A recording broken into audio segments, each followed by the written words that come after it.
Les quelques lignes dont nous allons parler sont brèves et célèbres. Ce sont les premières du contrat social, ou plus exactement les premières lignes du premier chapitre du livre 1 du contrat social.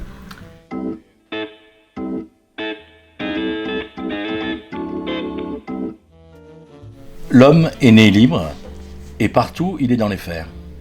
Tel se croit le maître des autres, qui ne laisse pas d'être plus esclave qu'eux. Comment ce changement s'est-il fait ? Je l'ignore. Qu'est-ce qui peut le rendre légitime ? Je crois pouvoir résoudre cette question.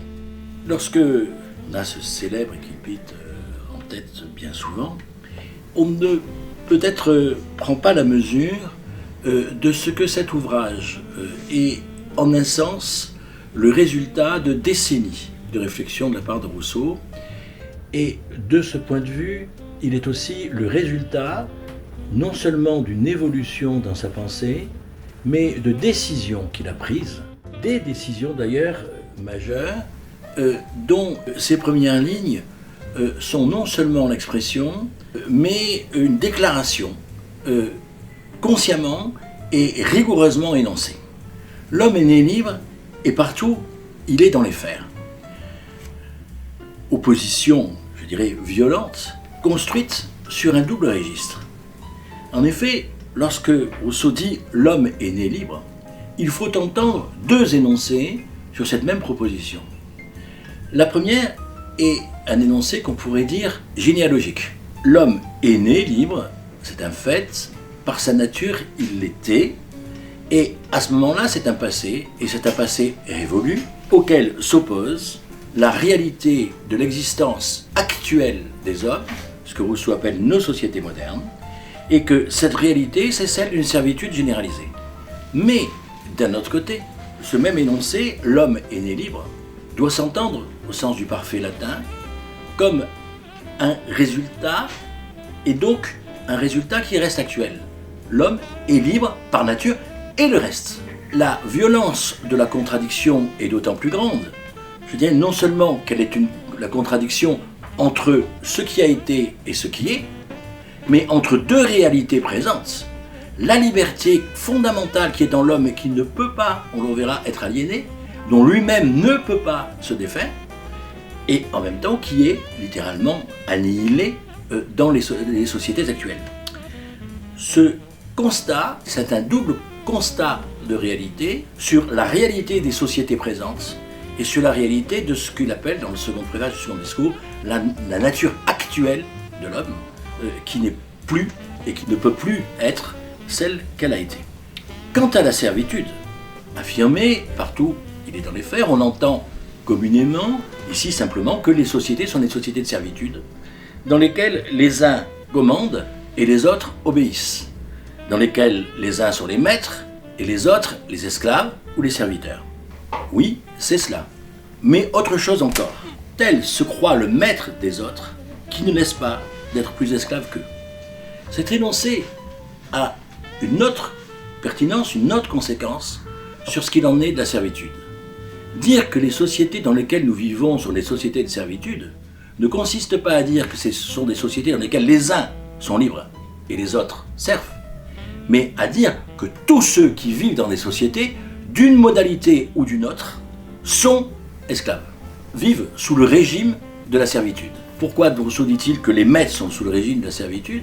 D'une part, parce qu'ils ont inscrit en eux cette logique de la servitude, ce qui fait d'ailleurs que la plupart du temps, ceux qui sont les maîtres des uns sont les serviteurs des autres, dans une logique qui est celle décrite par la Boétie dans son contraint, discours sur la servitude volontaire, mais aussi, tout simplement, parce que le fait même de se mettre dans un rapport à autrui, qui est un rapport de commandement, dans lequel on soumet l'autre, induit en soi-même une mentalité d'esclave.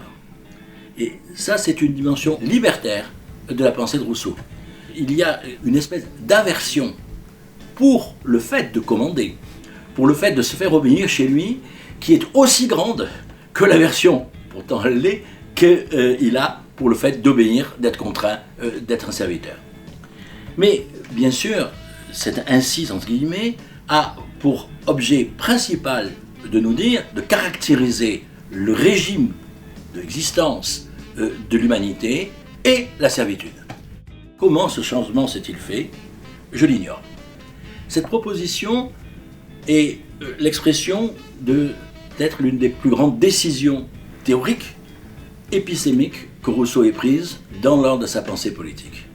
En effet, il est bien évident, soyons sérieux, Rousseau publie plus exactement ces lignes en 1762, il a publié en 1755, 7 ans plus tôt, un livre non moins célèbre que le contrat social, qui est le discours sur l'origine et le fondement de l'égalité parmi les hommes, qui a précisément pour objet d'expliquer comment ce changement s'est fait, de caractériser ce changement, d'en donner les étapes de sa formation et le montrer. Comment ce changement s'est-il fait? Je l'ignore. Est-ce qu'il est en train de nous dire que le discours sur l'inégalité parmi les hommes était une faribole, qu'il n'y croit pas, que c'est révolu? Bien évidemment, non. Simplement, c'est une décision. Je décide de l'ignorer. Je n'en tiendrai pas compte. Cette décision est d'autant plus frappante que Rousseau avait écrit auparavant plusieurs rédactions antérieures du contrat social, dont l'une que nous connaissons bien, qui est ce qu'on appelle le manuscrit de Genève.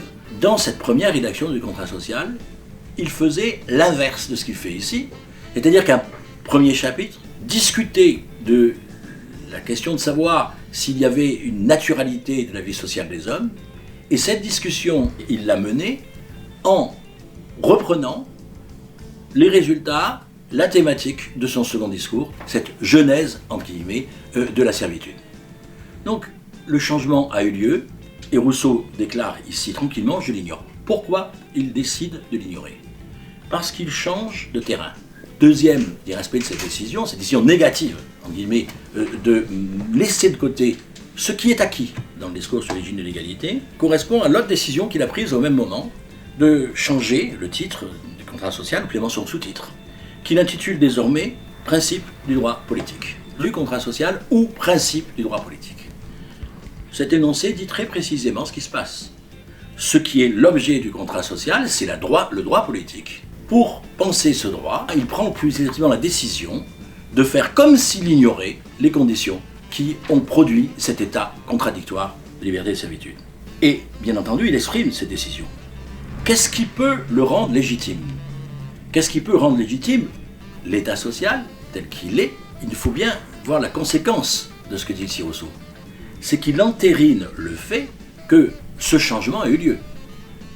Les sociétés dans lesquelles nous sommes sont des sociétés de servitude, et il faudrait aller plus loin d'ailleurs, les sociétés en général se sont constituées, et d'emblée, comme des sociétés de servitude.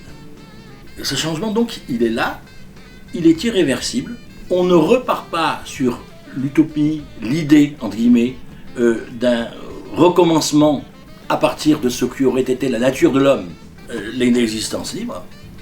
On part d'une réalité existante qui est celle de la servitude. Ou plus exactement, de sociétés existantes, de la société civile, qui est régie par des rapports de servitude. Comment le rendre légitime, dit-il? Qu'est-ce que ça veut dire rendre légitime? C'est-à-dire, précisément, est-ce que les principes du droit politique peuvent avoir une efficience dans la société civile constituée? Telle est la question que Rousseau se pose ici, très exactement. Il dit, je crois pouvoir résoudre cette question, et c'est ce qu'il va faire, effectivement, ou tout moins tenter de faire, cela de façon très simple, montrer qu'une société ne peut que se constituer comme société, c'est-à-dire comme un corps politique capable de décision collective, qu'à la condition de considérer, de traiter et de permettre à tous ses membres d'être eux-mêmes libres et agents libres de la formation de la volonté commune.